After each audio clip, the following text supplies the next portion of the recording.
전세사기 피해자의 경우에는 최소 24개월의 변제 기간으로 진행할 수 있도록 준칙을 마련해서 진행을 하고 인가결정을 받고 있거든요.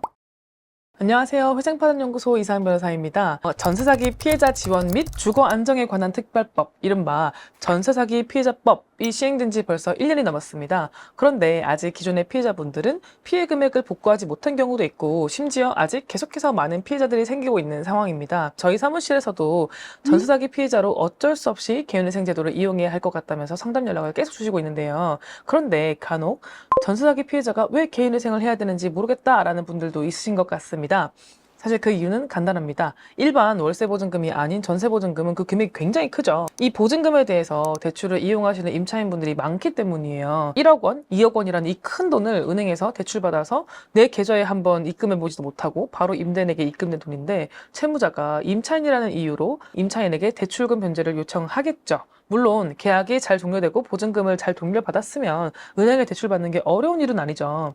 그런데 그 임대인이 내 보증금을 받고 돌려주지 않으니까 전세사기 피해자로 불리는 것이 아니겠어요? 그러면 임차인들은 쓰지도 않은, 만들어보지도 않은 그 돈을 갚아야 되는 거죠. 그러니까 그 돈을 갚아야 하는 것도 문제인데 갚는 시기도 촉박해서 더 문제예요. 보통 전세보증금 대출의 변제 시기는 전세계약 종료 시점이에요. 그러니까 임차인은 전세계약 종료 시점에 임대인에게 보증금 반환을 요청하고 그 돈으로 은행에 바로 갚는 게 원래 맞는 절차인데, 여기서 임대인에게 문제가 생기니까 임차인은 어디에서든 1억, 2억이라는 큰 돈을 마련해서 바로 은행에 갚아야 된다는 뜻이에요. 누가 그런 큰 돈을 미리 준비하고 있겠어요? 그런 돈이 있으면 집을 사지 전세 계약을 했겠어요? 그러니까 전세사기 피해자가 되어버린 것이고, 그 대출금을 갚지 못해서 결국 개인회생이라는 제도를 이용할 수밖에 없게 되는 거죠. 그래서 전국 법원에서는 국토교통부에서 전세사기 피해자법에서 규정한 바와 같이 피해자로 특정된 채무자를 대상으로 좀 더 빠른 사회복귀를 위해서 변제 기간을 줄이고 변제금을 조정해주는 실무준칙을 마련했습니다. 쉽게 말하면 다른 일반 채무자들보다 더 짧게, 더 적게 갚고 빨리 사회로 나갈 수 있는 제도를 마련해 주었다라는 건데요. 실제로 세무자회생법에서는 개인회생의 변제 기간을 최소 36개월에서 60개월까지로 규정하고 있는데, 전세사기 피해자의 경우에는 최소 24개월의 변제 기간으로 진행할 수 있도록 준칙을 마련해서 진행을 하고 인가결정을 받고 있거든요. 저희 사무실에서도 전세사기 피해 사실을 알게 된 후에 개인회생 제도를 이용해서 인가결정을 받으신 분들이 많이 있는데요. 그중에 저희 카페에 좋은 후기를 남겨주신 분들의 이야기를 제가 들려드리도록 하겠습니다. 안녕하세요. 전세사기로 인해 생긴 피해 때문에 개인회생을 선택하게 된 30대 여성입니다. 며칠 전에 개시 결정이 되었던 연락을 받고 조마조마했던 제 마음이 편안해졌습니다. 많은 사연들이 있겠지만 혹시나 저와 비슷한 상황에 처해 계신 분들이 조금이나마 힘을 내셨으면 하는 바람으로 제 사연을 잠시 적어보려고 합니다. 돈을 모으기 위해 월세에서 전셋집으로 이사를 했으나 계약한 지 1년이 지나서 제가 살고 있는 집은 강제경매가 진행된다는 안내문을 받게 되었고, 자세히 상황을 알아보니 임대인은 명의만 빌려준 채로 위임인이라는 사람이 모든 걸 통제하고 있었다는 사실을 알게 되었습니다. LH 매도를 위해 거주 면적까지 고려해서 지어진 집이라며 안심을 시키던 위임인과 중개인, 결국은 보증금 회수를 못하게 되는 이런 상황까지 오게 되었네요. 많은 분들이 이런 수법도 있다는 걸 인지하시고 사기꾼들에게 속지 않으셨으면 좋겠습니다.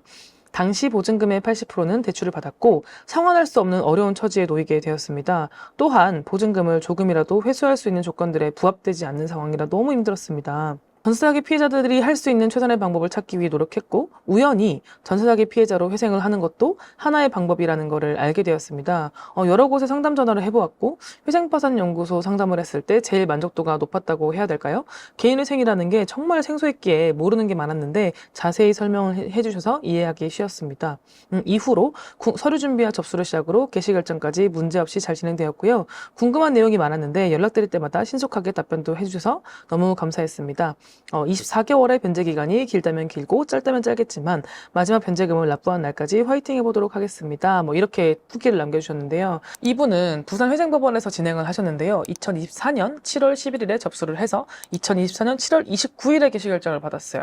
물론 최근 부산회생법원에서 사건을 접수할 때 필수 자료 제출 목록을 잘 준비해서 제출하면 추가 보정 권고 없이 개시 결정을 내려주고 있긴 한데요. 사실 이렇게 빨리 개시 결정을 내려주는 경우는 잘 없긴 합니다. 아무래도 법원에서 이분이 전세사기 피해자라는 거를 감안하고 아주 빠르게 결정을 내려주신 것 같아요.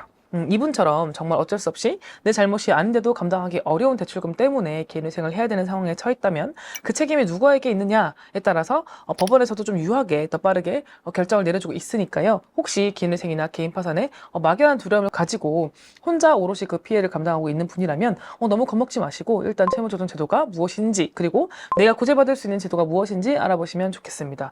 추가로 최근에 부산에서 전세사기 피해로 사건을 진행하신 채무자분들을 대상으로 채무조정 진행 비용 그리고 임대차 보증금 대출 이자를 지원해주는 제도가 생겼다고 합니다.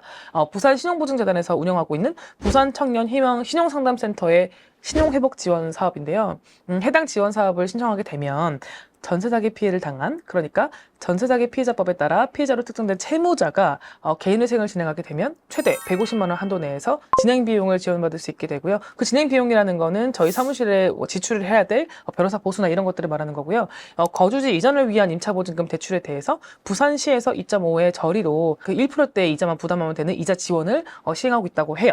정말 아쉽게도 만 19세에서 39세 미만 청년분들만 지원 대상이긴 합니다만 그래도 부산에 거주하고 계신 청년분들이라면 정해진 예산이 소진되기 전에 꼭 이번 사업제도를 이용하셔서 지원을 받으시길 바라겠습니다. 이번에는 서울보다 부산에서 가장 먼저 채무자를 위한 지원제도가 생겼는데요. 다른 지역에서도 부산처럼 전세사기 피해자들을 위한 지원제도가 빨리 시행될 수 있으면 좋겠네요.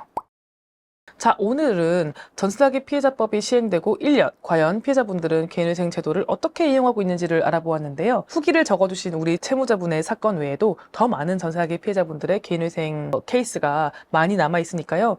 내 손에 쥐어본 적도 없던 그 돈, 그 큰 돈을 갚기 위해서 현재도 고통 속에 살고 있는 우리 임차인분들 아직 있으시다면 꼭 구제제도를 확인하셔서 빠르게 고통 속에서 해방될 수 있으시길 바라겠습니다. 더 궁금하신 점은 댓글로 남겨주시면 답변을 드리도록 하겠습니다. 대한민국에 더 이상 개인회생, 개인파산 채무자가 없어지는 그날까지, 채무자들이 더 이상 회생파산연구소의 문을 두드리지 않는 그날까지 초심을 잃지 않고 최선을 다해 채무정리를 도와드리겠습니다. 빚에 대한 답은 회생파산연구소에 있습니다. 감사합니다.